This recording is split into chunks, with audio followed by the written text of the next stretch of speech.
chambers. So first off is the approval of the agenda and any late items. No, there is not. Thank you. So could I have a motion, please, to approve the agenda as printed? Councillor Chong, Councillor Kane, all in favor. Thank you. And business arising from the minutes. Committee of the whole minutes of November the 22nd, 2022. We need a motion to have those minutes adopted, please. Councillor Poderica, Councillor Bennett, all in favor. Thank you. And first up, we have the zoning bylaw, foreshore and lake zoning bylaw, and short-term rental policy program recommendation. And that's a big order. And we're happy to welcome Brittany Tuttle from Urban System Community Planner. Welcome. Yeah.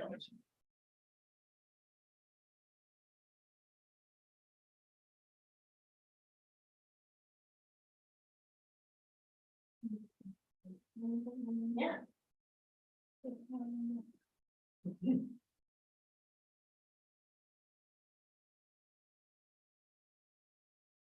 My head is right in the middle. Okay, good morning, everybody. Thank you so much for having me today. I know a few of you here, but there's a couple of new faces. Yes, Councillor Poderica and Councillor Chong. Nice to meet you. Yeah. I'm Brittany Tuttle. I'm a planner with Urban Systems. And as you may be aware, we worked on the official community plan update that was adopted by council earlier this year in the spring. And we're so grateful that the town has selected us to come back and work on the updates to the zoning bylaw and the foreshore and lake zoning bylaw, and then also drafting some policy and program recommendations for short-term rentals. So today I'm going to give you a bit of an overview about those three projects, and then also seek some feedback from you on how we move forward this work. So I'll go over a quick agenda for this morning first here. So 4 parts of the presentation. So I'll introduce the 3 projects to you, talk to you about the process associated with completing that work. I have a question for you, and then I'll outline the next steps associated with completing that work. Okay, so we'll jump into an introduction to the projects. So there's 3 components to this work. Just want to go to the next slide there. So the first one being a review and update to the existing zoning bylaw. The second one, a review and update to the existing foreshore and lake zoning bylaw. And the third one, providing some recommendations to move forward, or maybe not to move forward, with establishing program or policy recommendations for short-term rentals. Can you just give me an overview on the bylaw 1085? So I'm going to do that on the next All right, slide. okay. Yeah. I stayed on the next slide. Yeah. So we'll move to the next slide then. So I'll go over what is a zoning bylaw first here for those who may not be familiar. So zoning is one of the main tools that planners use to regulate land use and development in a community. And so the town's existing zoning bylaw was adopted in 1998. So it's a bit old now. And probably could benefit from an update. So thinking more about what a zoning bylaw is, a zoning bylaw divides the land within a community into zones to be used for different purposes. And so it outlines all of the different uses that may be permitted. So for example, the town has a few different commercial zones within the bylaw, and each of those commercial zones outlines different types of things that we may see on that land. So a highway commercial zone, for example, we may see things like plaza, retail type uses, gas stations, that sort of thing. And then also within each zone, it outlines specific regulations about how we may go about building structures or other types of buildings on a property. So it outlines things like setbacks, so how far from the road you can site your building, how tall your building may be, how many buildings you can have on a property. Also outlines things like the number of parking spaces that are required. All of those different types of regulations pertaining to how you build something on a property. The zoning bylaw also looks at things that are a little bit more general in terms of land uses that we may want to regulate, so things like bed and breakfasts, home-based businesses, other types of specific land uses that may be permitted throughout multiple zones and specific regulations pertaining to those things. And another important thing to note is that the zoning bylaw also implements the overarching land use vision for development that's established within the official community plan. So the zoning bylaw is our main tool for implementing the land use direction that the OCP outlines. So why we're updating the zoning bylaw is we want to make sure that we're in alignment with the new OCP. So because the OCP was just adopted in the spring, now is an ideal time to update the zoning bylaw to make sure all of our regulations align with that policy direction that the OCP has outlined. And another interesting thing to note about the zoning bylaw and connection to the OCP is that if you recall in the OCP, there's a land use schedule in there, and it shows all of the land use designations within the town. Well, the zoning bylaw map will align with that map in some way, shape, or form, in that anything that has a commercial land use designation in the OCP, for example, would have a commercial type zone in the zoning bylaw. So we want to make sure that those two maps are within alignment as well. So that's something we'll be looking at too. Another reason we're updating the zoning bylaw, as I mentioned, is the existing one was adopted in 1998, and there's a lot of things that have changed within Osoyoos since 1998, and a lot of things that have changed in the world. Many different economic challenges that we're facing today that relate to land use that we need to address. As we know, housing is a big challenge in many of our communities here in the southern Okanagan, as well as the rest of BC and the country. So housing is going to be a main thing that we look at when we're updating the zoning bylaw, as well as other types of land use challenges that the community may be facing, that we're hoping that yourselves and the community will identify for us when we do some public engagements. We can address those accordingly. And then the last element, the key focus on why we're updating the zoning bylaw is we just want to make sure that it's as clear as possible for the reader and the interpreter. And so the existing zoning bylaw, from our understanding of what Gina and her team have told us, is that it's pretty simple so far. So we want to keep that format, but see how we can make it better. Maybe adding in some graphics in there to clarify particular regulations that are often challenging for people to interpret. Usually calculating things like building height. Not everyone understands how that actually works. So if we can add some graphics in there for types of regulations like that, then maybe we can make it a little bit easier for everybody to read and understand. Okay, so the next element is the foreshore and lake zoning bylaw. So this one was adopted in 2012, and it regulates activities that are occurring within the foreshore.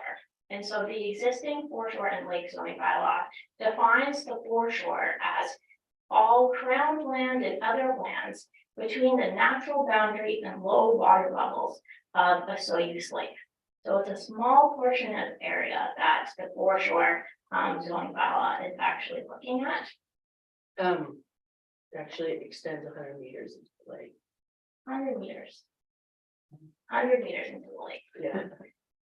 Gina, what is the natural boundary? That's a very good question. So basically, the natural boundary would be sort of the high water mark, Including in floods? Not. or not? except not in extreme events. Typically, it's the high water mark. So dry, wet, natural boundary. Yeah, more or less. And that all would have been identified through previous mapping. Pardon me? That all would have been identified. It has been identified through previous mapping, that's correct.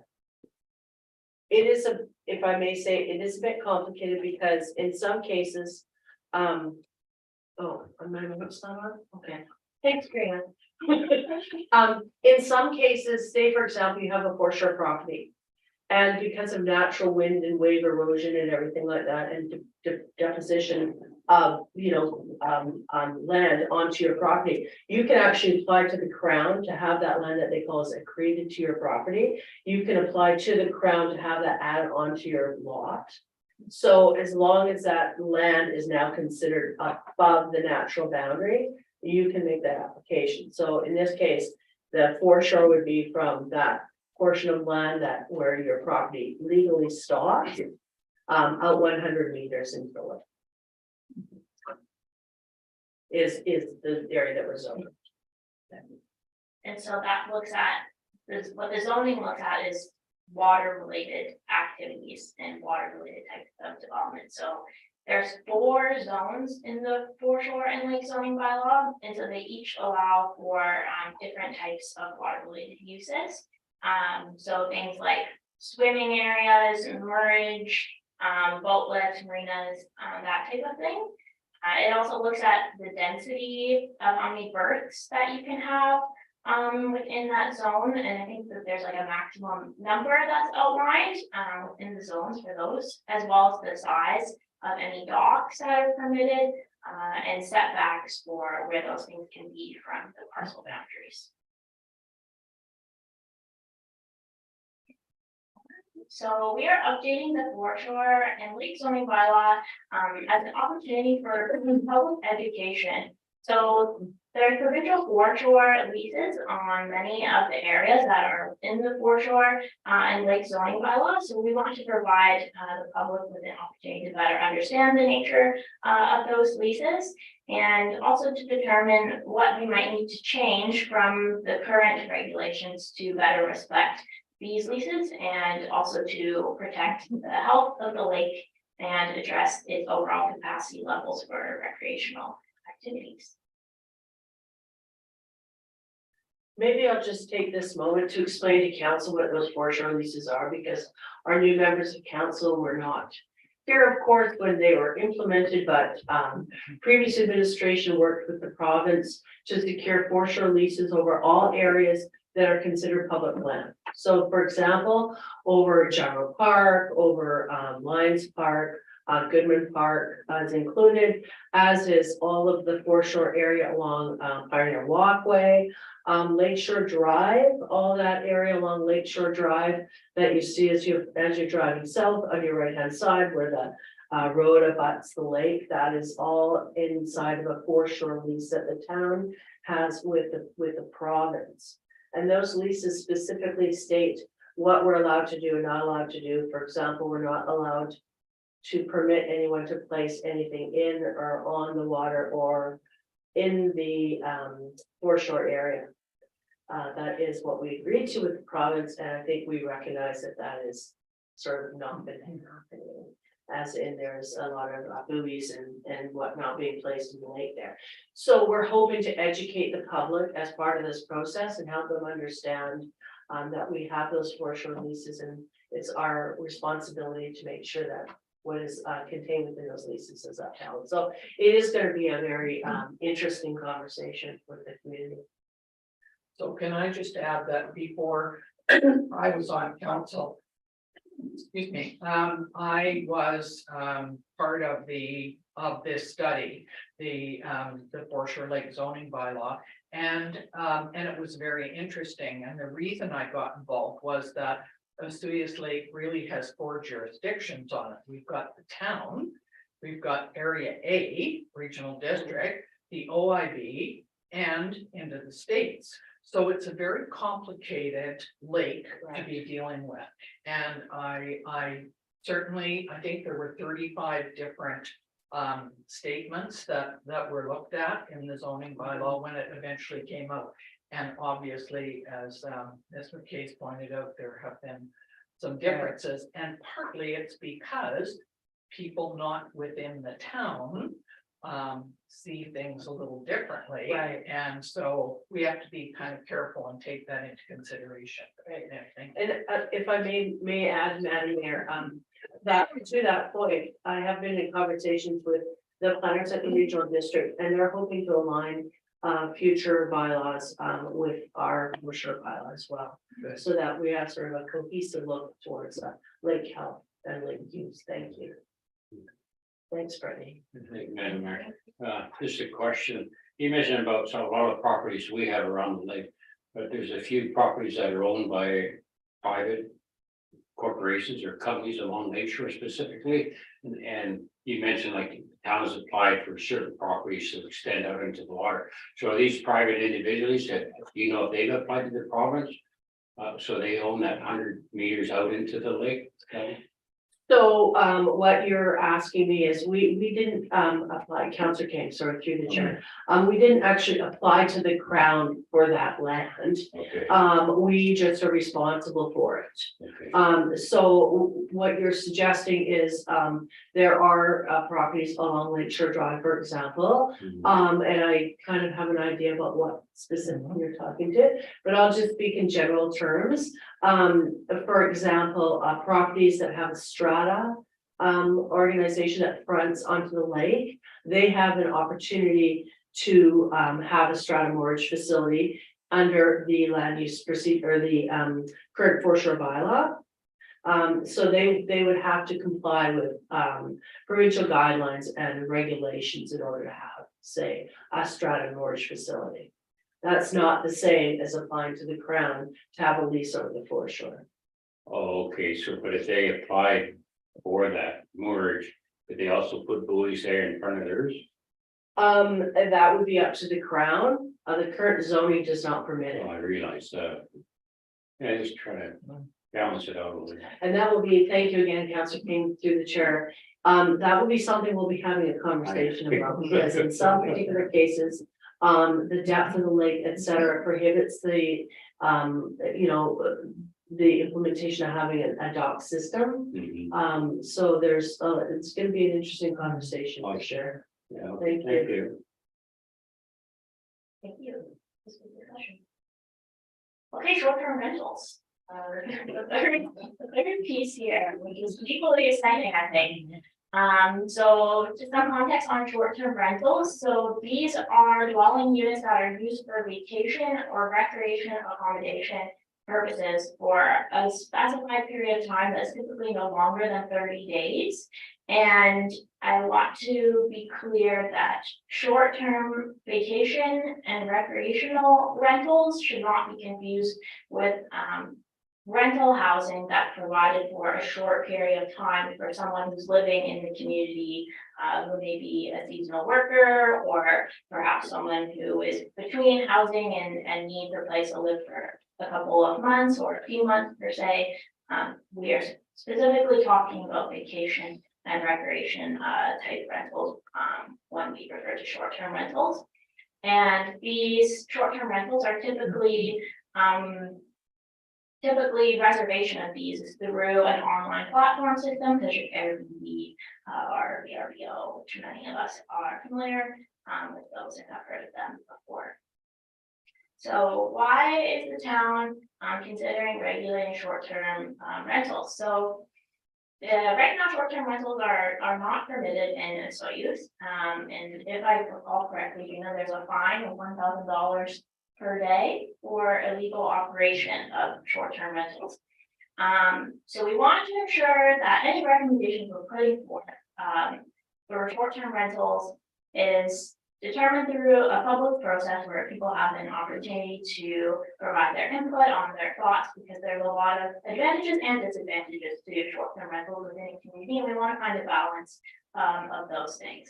So the table here is this very high level summary of some of these advantages and disadvantages.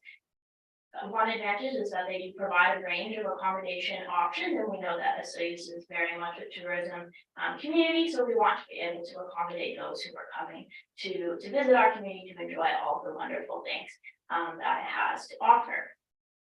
Short-term rental units that are provided within someone's home, such as a bedroom or a basement suite, for example, can provide an additional form of income for the homeowner, and they could be a form of a mortgage helper for people who are maybe first-time homebuyers or those who could just benefit from having some extra money to pay for their housing, since we know that housing is extreme cost for many these days. And then I've also put competition for hotels is both an advantage and a disadvantage. And the reason why it's both is because a little bit of a healthy competition is good from an economic standpoint. But then it could also be a disadvantage in that if we have so many short-term rentals and they're just taking over the hotel industry or the accommodation industry, and the hotels can't keep up, so they have to close down. So there's a healthy balance for both from the economic standpoint. And then the sort of key disadvantage here that I really want to highlight is that short-term rentals, if we don't regulate them properly, could overtake the housing market in terms of providing enough stable rental housing for rentals coming to our community, which also has trickling economic impact as well. So if there's not enough available housing types or attainable housing types for anyone in the community or newcomers to the community, then that poses a challenge for us keeping businesses staffed, employers' ability to attract people to come to a site use. There's all sorts of major impact from an economic perspective related to short-term rentals if we don't have enough.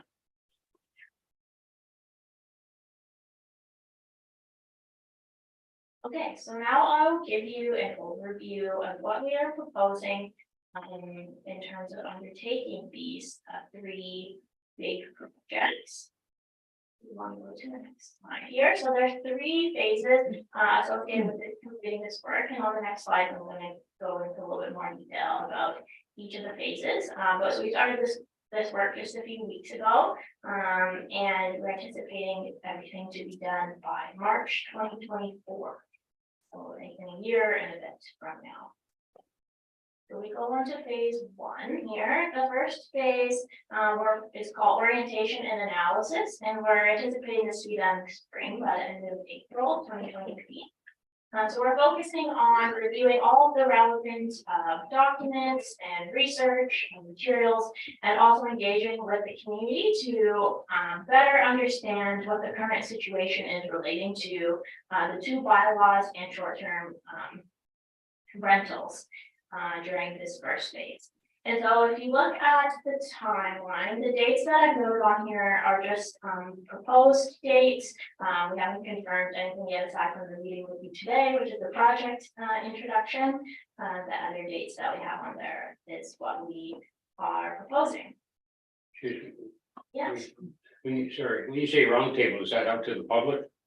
Is that what you mean by roundtable? No, so that's actually a meeting that we're hoping to have just with staff and council to identify some particular topics that we may want to engage with the community on, in order to focus our engagement on. Thank you. Yeah, no problem. Yeah. And also, you must have done hundreds of these. Decent number. It's like great, because every community's got this problem. Every community has this problem. Or are we just starting, or are we in the middle of the mix, or Well, the end of the mix of communities that have already looked at this? in terms of short-term rentals Yeah. or like this one about It's only updates. bylaw. Some communities are just starting to address them now. I think more of the larger communities have things covered or a policy in place like Kelowna. But the smaller communities still haven't really got it figured out yet. So I would say you're neither ahead or behind. Okay. I would just also maybe add to that, through the mayor, that in some cases, some communities are impacted by short-term rentals, as say, for example, we might be. And other areas that are desirable either for winter or summer visitors, right? There are a lot of communities, you don't see as many short-term rentals. So it's not seem to be impacting the community, so. Okay, makes sense. Yeah, thanks, Gina. Okay, so I'll just give you an overview of what we are sort of proposing here for this first phase. So over the next month or so, we're going to review the existing zoning bylaw and foreshore and lake zoning bylaw. We're going to mark it up. We're going to talk with Gina about things that she'd like us to focus on. We're going to do some research to see what other places are doing and provide some recommendations for what we may be able to update on that front. And then we want to have a chat with you, hopefully sometime in late January, to talk about from your perspective, what are you hearing in the community in terms of land use challenges? We want to share with you some of the challenges that we foresee with the existing zoning bylaws, and we want to get your input on some things that you would like for us to focus on when we go out and engage with the community in the second sort of part of the winter, moving into the spring. So for the engagement part, we're hoping to start that in early February with some online engagement. And then we are hoping to have 2 in-person workshops sometime in late February or early March. And then an online workshop for those who may not be able to join in person around that time as well. And then once all of that first round of engagement is complete, then we will come back to you later in this, or I guess not later in the spring, mid-spring, late April, and present you our findings from the first round of community engagement. And so in terms of the online engagement, and if you go to the next slide and then click on this link here, I don't know if it will open up another window. I just wanted to show you an example of what we're wanting to put together.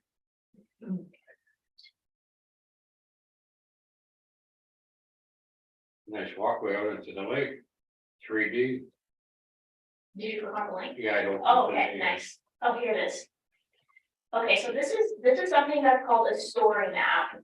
And so, and you just kind of like scroll through while I talk, and you can see. So they're very interactive on web pages that we can incorporate things like this, is like a video that we did for another project. I would just caution you that this is probably like a very for them to make a video, it's probably like $1 million budget project. We won't be making any videos for this project.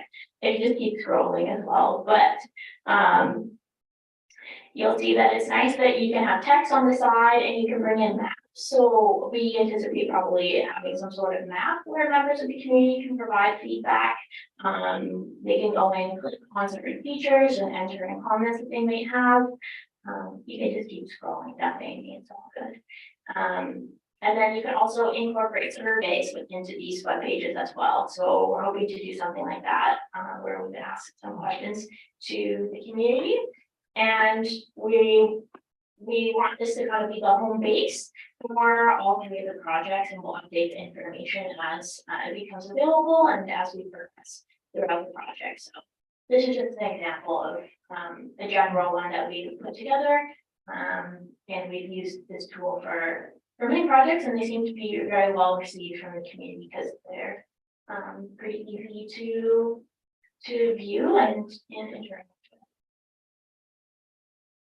Perfect, thank you.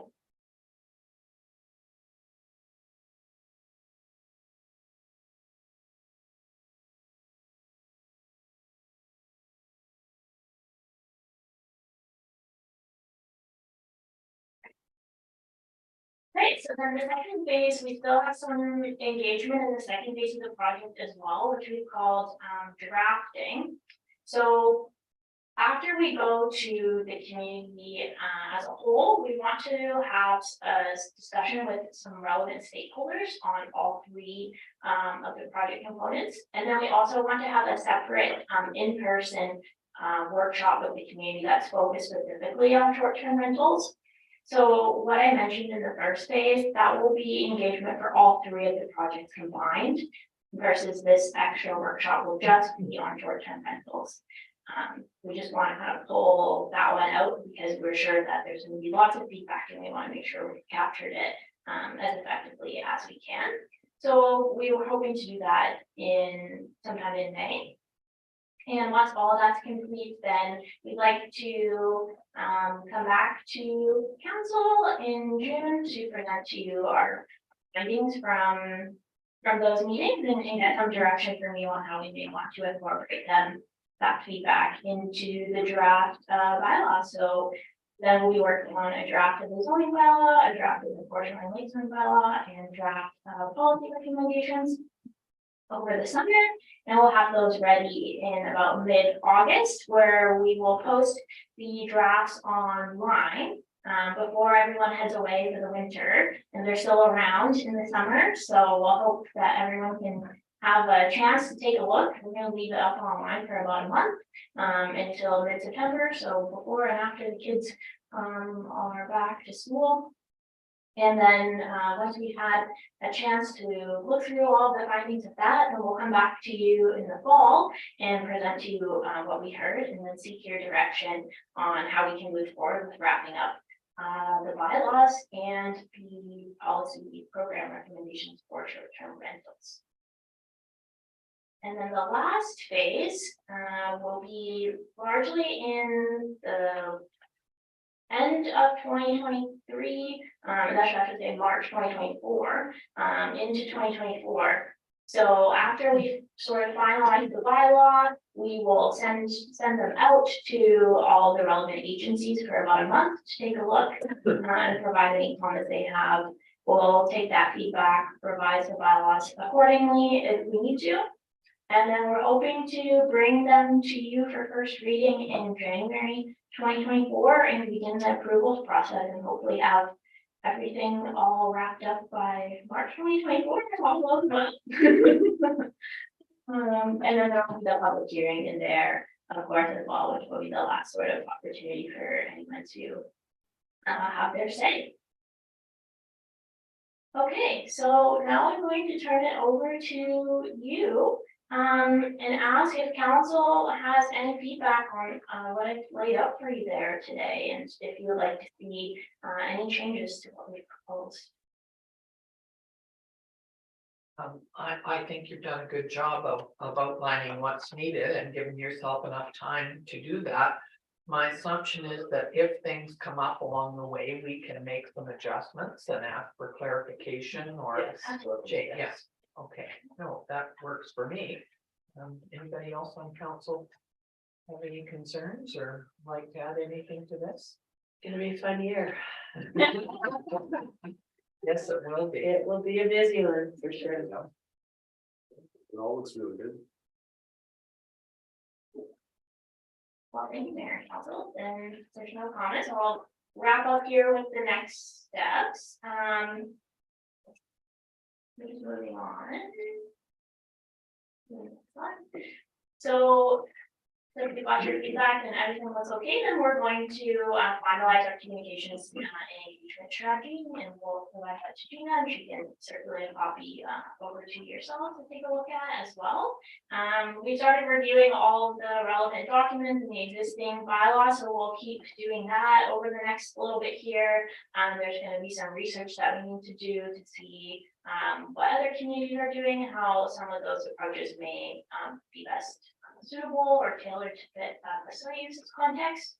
And then we're hoping to have a roundtable meeting with you in late January, as I mentioned before, so we can figure out what we want to focus on for the community engagement. I'll start in February. That's all for me. Thanks so much for having me today. Well, thank you, Brittany, for coming down from Kelowna. Well, are the roads okay? They were fine. Yes, I got stuck behind a truck, but otherwise it was a smooth drive down. Thank you. Thank you for coming and giving us an overview of what we can expect in the next 15 months, 16 months. So we will certainly, I think, once we get into things, have more questions and be able to chat with you about that. Yeah. Okay, anybody else? CEO Risling, you okay with this? He's in his office Yeah. this morning and he's given it a thumbs up, so. Good. Okay. Yes, your worship. Thank you. So, thank you very much, Yes. Brittany, for coming. Thank you, okay, for arranging this. It was a good thing it would happen to be the day after she returned from Mexico, isn't it? It's all planned. Did you want to stick around for Jared's riveting presentation? What is It this? will be good. What is this presentation? On the 85th Street Plaza. Sure. Okay, thank you. Our next presentation is a staff report from the Director of Operational Services on the 85th Street Pedestrian Plaza.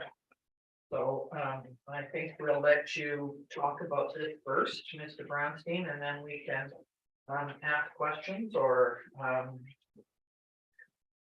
see what we can offer by way of, information and, suggestions. Perfect, thank you, Your Worship. Just waiting on WSP's PowerPoint to come up. Bear with me, WSP was actually supposed to show up this morning, but unfortunately, Rob is not feeling well, so he will not be in.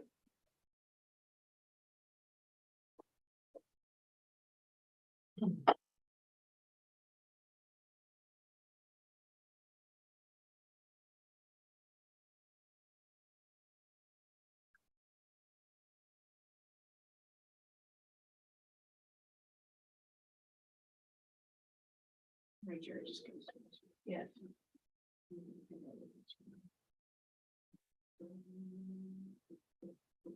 I think it's CO2W. Yeah.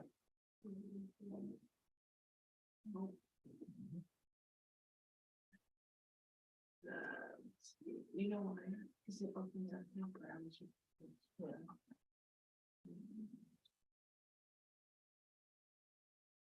You have two reports, so we have a presentation one or the other one?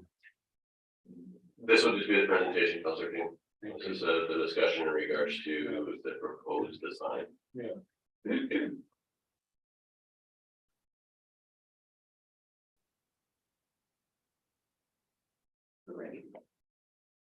Thank you. So again, bear with me, I read this morning. WSP put this together for us just to do some simple conversation in regards to the street plaza.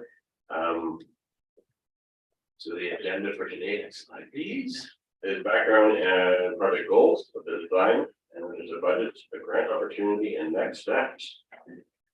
So the background, this idea of a pedestrian plaza was brought forward back in the town center renewal plan, which was done, I think, 4 or 5 years ago. So the concept was originally proposed during that public engagement process for the downtown core. So currently we're looking at 2 phases. Phase 1, which is the permanent closure of 85th Street between basically Highway 3 and the lane, and then phase 2 is improvements to the parking area as well as the streetscape between the lane and 78. So again, what's missing? Trees, shade, seating, and animation. We have done some improvements. We have provided seating, some temporary shade, and a little bit of landscaping.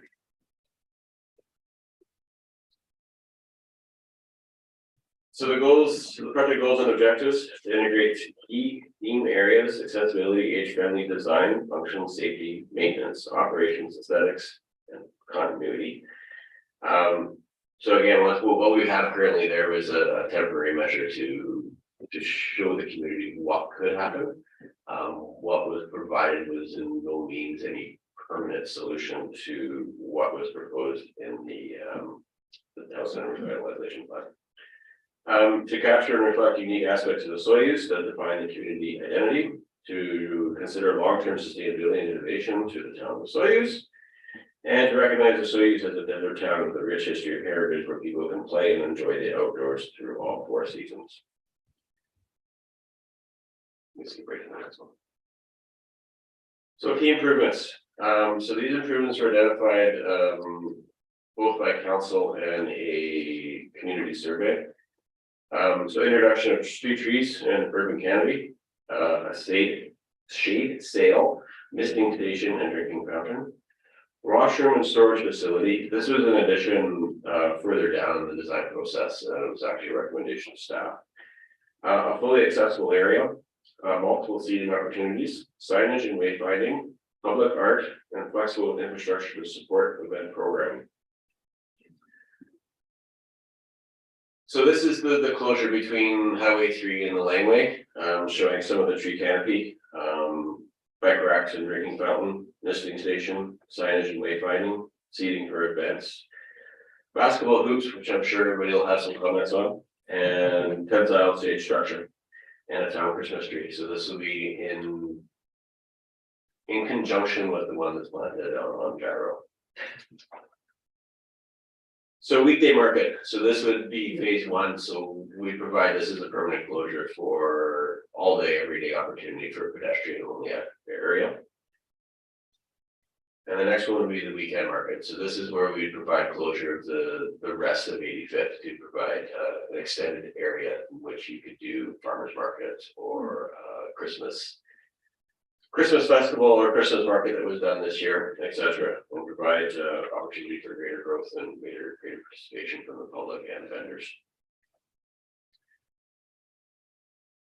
So to kind of give you, some feel of what we're proposing, just some images showing listening station and food truck enjoyment, shade structures, and potential for farmers markets or vendor type uses. So again, some further renderings showing the shade structure, showing the potential for a temporary stage, showing some of the landscaping. Big thing is the greenery. And the next one, combining some of the seating, bollards, again showing the shade structure, different aspect.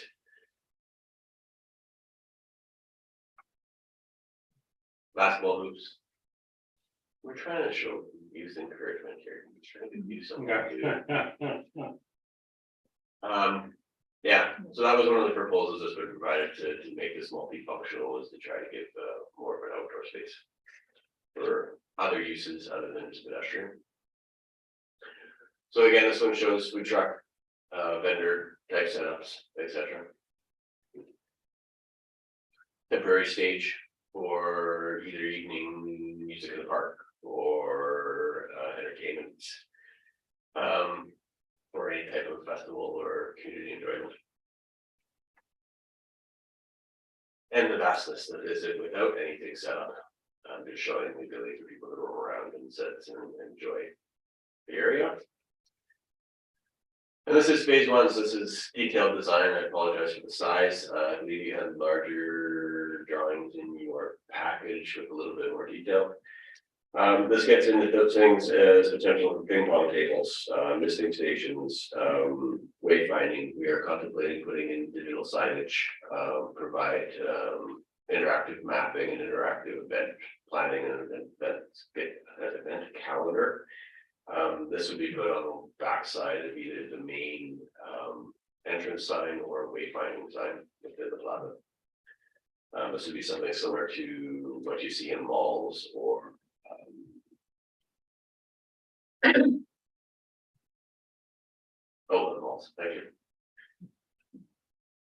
Phase two, but again, just continue with the improvement, provided a little more green space, more trees, increase sidewalk widths, and again, provide that opportunity for growth for events of larger scale.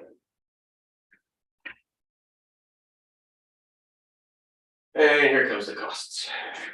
So again, I'll wait to the end. You guys can ask as many questions as you like. So look at phase one, we're looking at almost $700,000.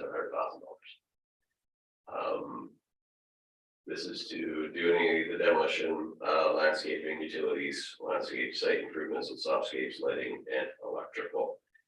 As you can see, the landscapes and the softscapes as well as the lighting electrical are fairly significant budget numbers. And then phase two, that's $667,000 for a total project cost of $834,000. So again, this is again trying to do some improvements to the softscape, provide more trees, provide more green space, try to brighten up that area.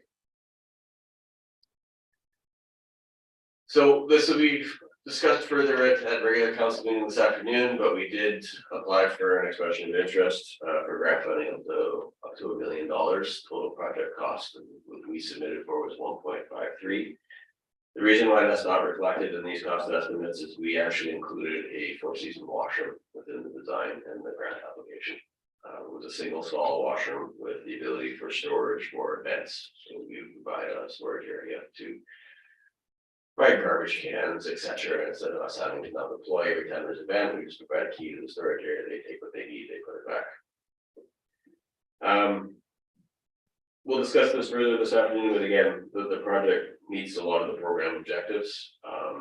And aligns with the strategic alignment for the regional tourism, something or other.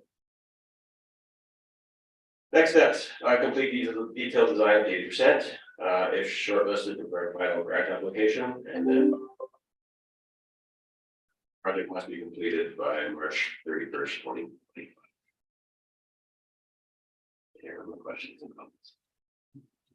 Thank you very much, Mr. Brownstein. This is a lot to take in. It seems to me we were looking at benches and some planters down there, which we have.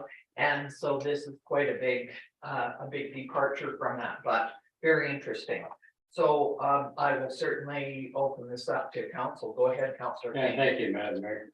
Marie Committee, I guess forward thinking, I think you got a little ahead of yourself, though. I like the idea for phase one, but phase two, this is the first time we've ever seen a part of phase two. We never ever mentioned about closing that second section off. So my question would be, if you're having to market it, would that second line be closed on Saturdays? So through the chair to Councillor King, so the second section between the laneway and 78 is not a permanent closure. That would be a temporary closure for special events, so it'd be allowed for, say, a Saturday market, we would close down that section of 85th. That section is not permanent closed, the only permanent closure we're proposing is between the laneway and Highway 3. But you weren't talking about putting, I mean, one of the pictures here, you show sales on that section and the other. No, Councillor King, there's no sales, no nothing, the only thing we're showing are trees and potential for a washroom that may be integrated into the Well, I parking guess area. if you look at the other presentation, you would see sales on that other house street. I think those are tenants proposed. Pardon? I believe those are. That's if you, I guess, close that street permanently. No, those would be vendor tents, Councillor King. Not shade structure, right? So just There's put a up- sale at one end. Those are trees. Those are trees. Dead trees. Okay, just there. So What is obviously we it? need to look at this a little more. This carefully. thing is a sale. Oh, that's a sale, sorry, the Yeah. tan color thing. Those are trees. Yeah, I realize those are trees. Those are canopies. Maybe I'm looking at the wrong, maybe I'm back to the first. If Go ahead, Councillor Bennett, and then that will certainly, you've got time to. You probably answered my question. My concern is that we did a long-term plan for Main Street and the highway.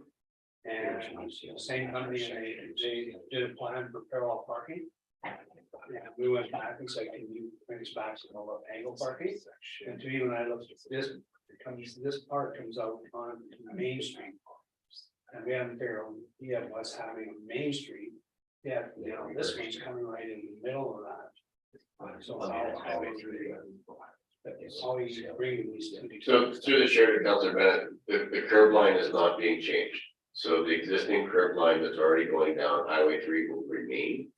It'll just continue to show that section of road is closed to vehicular traffic. So we're not adjusting the curb line in and out, it's actually, the alignment is the same as what's actually already out there. Okay, because on the one diagram, it looks like it's right out on the highway. It will, you want to go to the existing bump out. Right. Length, so yes, it will look like it's coming out into the highway, but the actual curb alignment does not change. Same as now. It's the same as what's out there. So can I ask, for the weekend extension part, does that mean that permanently those angle parking spots will be removed? Or just on the weekends, if you close that off? And is that part of, operational services? Would look at closing that off on the weekend and taking it off, during the week? Is that part of your job to do that, or how is that gonna work?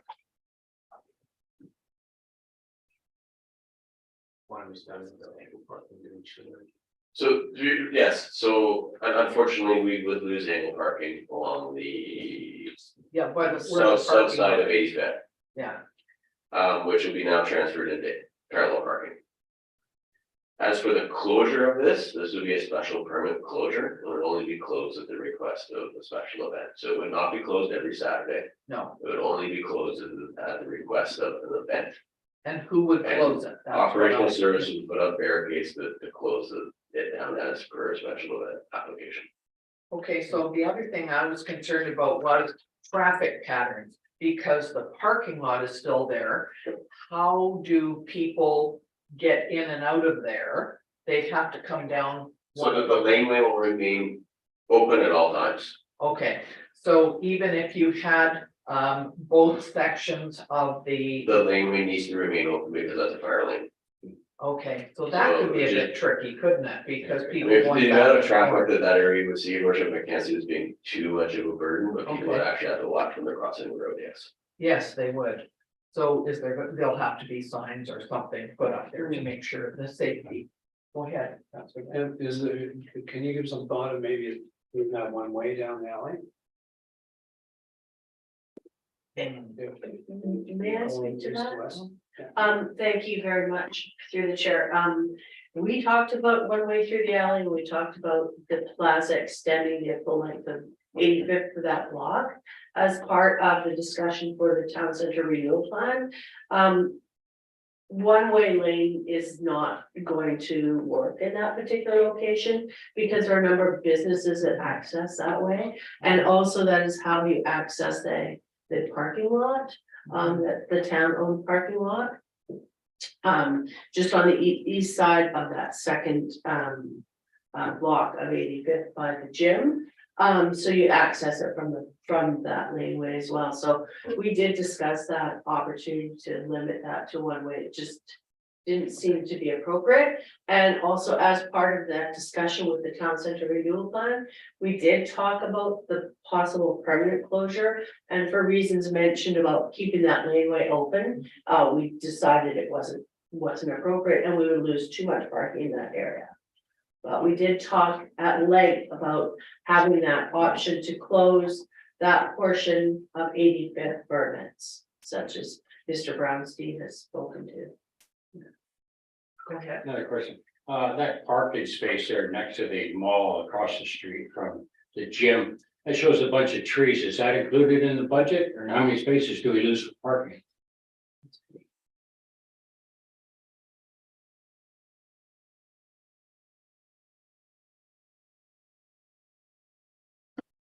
Nobody's talking about, you don't lose any. Are you talking the parking lot? Counselor? Yeah, just a parking Yeah, lot, you wouldn't lose any parking spaces. but that's included in the budget in phase 2, I presume? That is included in the budget phase 2. Some of the suggestions, or are you going to talk to the options? Is that, So again, your worship, that was there to trigger council's thought processes. I can mention these and something that council can discuss and provide direction on. Again, size of the shade structure, installation of the basketball hoops, installation of the washroom, which is currently proposed within the grant application.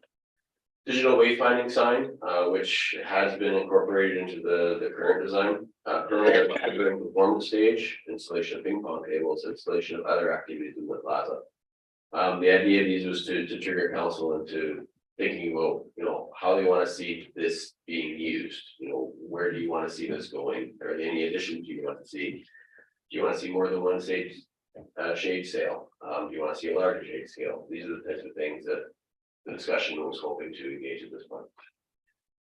so I guess one of the things that I'm concerned about, the thought of putting in basketball hoops, because my concern is that usually when people go to basketball, there's quite a lot of space and balls can go out of bounds, that type of thing. It doesn't seem to me to be a good fit, but obviously it's been brought up, so somebody has thought about how that could work. The other thing is, I'm not sure where, is there a suggestion as to where you would put a permanent washroom? If one was to be incorporated into this, and storage, because that would take a fair amount of room. Yes, your worship, we'd be actually probably losing a parking spot unfortunately with a washroom, but we look at the southwest corner of the parking area Of our parking. of our lot. parking lot. Okay. Oh, I see, it would go in there, so it would take out one spot, okay. All right, I just wondered, and certainly, washroom facilities are needed, so it's probably better than putting in porta potty. Go Yeah, ahead. another question. If we didn't get that funding, that grant funding, would we move ahead with phase one or how would we finance it? That would have to probably come back to council. We currently have, I believe. $176,000 in our funding allocated to this project. The additional funding was actually showing as borrowing in 2024. So you're telling me there would be no shades or anything put up for 23? That is correct. Because when we originally talked about it, the main thing feedback we got, the facility as it stood needed shade desperately. And that's where we give you the money to go out and see what we could propose to put down there for the one. So again, this is 100% council decision. If council only wants to see a shade structure, that's all council gets. You will basically continue to have what you have with a shade structure on top of it. Again, you'll have accessibility issues, you will have use issues, you will have other issues in regards to what is currently there. If council, all they want to see is a shade structure, I have no problem putting up shade structure and walking away from the project. That is 100% your guys' decision on how you want to move forward with this project. So you've already submitted for the grant? We have submitted for an expression of interest. Okay. So this is phase one of a two-phase application process. So once we're accepted into that and they like our project, and then we move to the actual application process. Can I just check, Councillor King, my assumption is you were concerned about how we would use this space in 2023. Yeah. I think that was what his question was, Yeah. because last year, as you recall, we asked that you put up some not permanent, but the tents, because it obviously cannot be used in the summertime when it's super hot. I think that was it. So if this isn't, say, done till 24, 25, is there something we can do for the coming year? I have another half dozen tents. You are looking for that. I just want to say that since we put this up, the semi-permanent, which is now permanent, flower bins and the tables and benches and so on. I can see that more and more people are using it. And it certainly was evident during Christmas light up that it was very well used. That was very nice of BMO to allow the use of their parking lot. So if it sounds like they are going to have to sort of rethink where they come in and out of their parking lot there. So they'd have to come in and out from the laneway. They currently do, your worship, that is their access off the laneway. Yeah, I knew that, but there is other ways to get sort of in and out. Well, there are others which jump in the sidewalk. Yeah. Go ahead. Thank you, Madam Mayor. I'm not sure, is this the time we talk about the funding?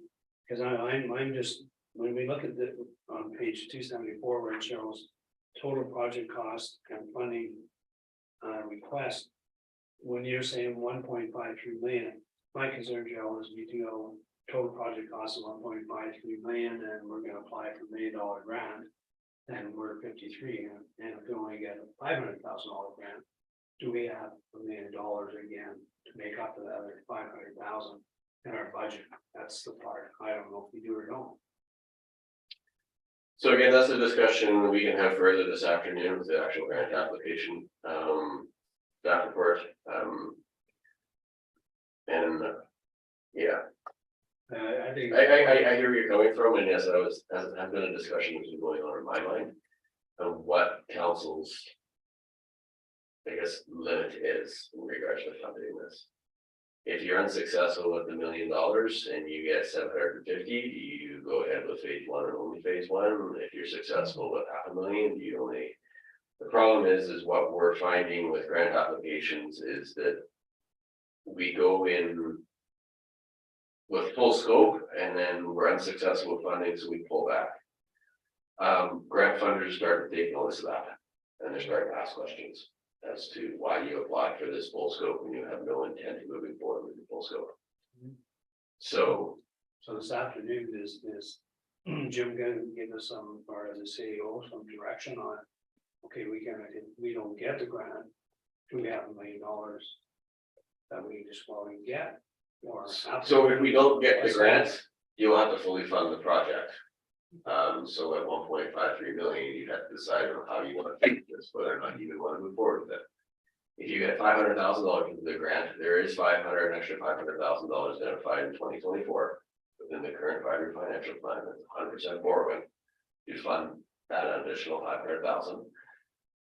If we go get full 1 million and the total cost of the project is 1.53 million, we have $500,000 shown in the budget for 2024, which is full borrowing to pay for that additional $500,000. You would then need to fund that additional 30,000 within other ways, whether it be RMI or whatever. We have shown, I think it was 171,000 or 271,000. Correct, and there is an opportunity to redistribute some of the money in the RMI budget. The province has advised that we can do so, but we would have to obviously have a resolution of council, rationale for redistribution of some of those funding. Of course, if some of the fundings that we've allocated through the RMI monies to the removal of the Quonset hut, if there's some savings to be realized through that project, we don't spend it all, we can always look at that once that project's done as well, so. Anything else? So this was just to sort of give us an overview of what's. That's correct, George. So just to show you the concepts, let you look at the concepts, provide feedback that the administration in regards to the concept. If there's anything you see that is missing or something you feel should be included, or something should be removed, for instance, the basketball hoops. That's fine. Not sure we have enough room to put those in there. They try to, Go ahead. we try to run a basketball court. Thank you, Madam Mayor. Yeah, to echo some common themes, I don't think basketball courts are designed by someone who plays basketball. Because unless you're just practicing free throws, they're not very useful. And then also with the angled parking that's being replaced in parallel. I don't think, and in my head anyways, is there a need to replace that with parallel? So it's in order to provide enough room to put in a proper large width sidewalk. So we're trying to improve our sidewalks. So you're saying, okay. So we're making the sidewalks wider, so I believe they're 2 meter wide sidewalks, and we 2.5 feet wide. And the tree wells. And the trees, yeah, that's the other part. And I think the digital sign, or the interactive sign is absolutely genius. We talked about this before with communication and transparency and having kind of that community hub where anyone can use a user-friendly platform to figure out events or even just a directory search. It's genius. Like, I think it's great. Okay. So I think this was brought up a couple of years ago, that line, but my thinking was originally thought of, we're in front of Shoppers Drug Mart on that little island there. Is that not where it was originally positioned or That- possible? Thank you, Madam Mayor. We did discuss that also during the town center renewal plan process. Yeah. But there was kind of a decision that if we were going to move forward with the square, that would be a better Sure. location for it. And I'm sure Ministry of Transportation would prefer we didn't encourage gathering on that island. Very likely. Go ahead. I guess we could ask this afternoon, you hinted about that parallel parking, would that go out to the public or the businesses in the area for feedback? I guess if that's what council wants it to We'll do. talk about it this afternoon, thank you. Well, it's an interesting concept and we certainly have just seen the extension to the second half of the from the laneway to the Legion. That is sort of a new idea and it may just take a little of looking at what's there and how we can make it work, but obviously we need to make sure that we apply for grants and do that first, because otherwise that's a fair amount of money to consider. So thank you very much for, go ahead. I just have a question, we discussed timelines this afternoon. When we have to ask things, what has to be done. So unfortunately, our application or the request for expression of interest has already been submitted, like on 7th of December. So we haven't, until we hear from the province on next steps, I have no timelines for the actual grant application. The only timeline they've given us is construction shall be completed by March 2025, should we be successful. Well, thank you very much. You've given us lots to think about, and I had to get my magnifying glass out to have a look at these photographs, but it looks good. So thank you very much. If there's nothing else on our agenda, I will ask for a motion to terminate the meeting. Councillor King, Councillor Chong, seconding that, all in favor. Thank you, everybody.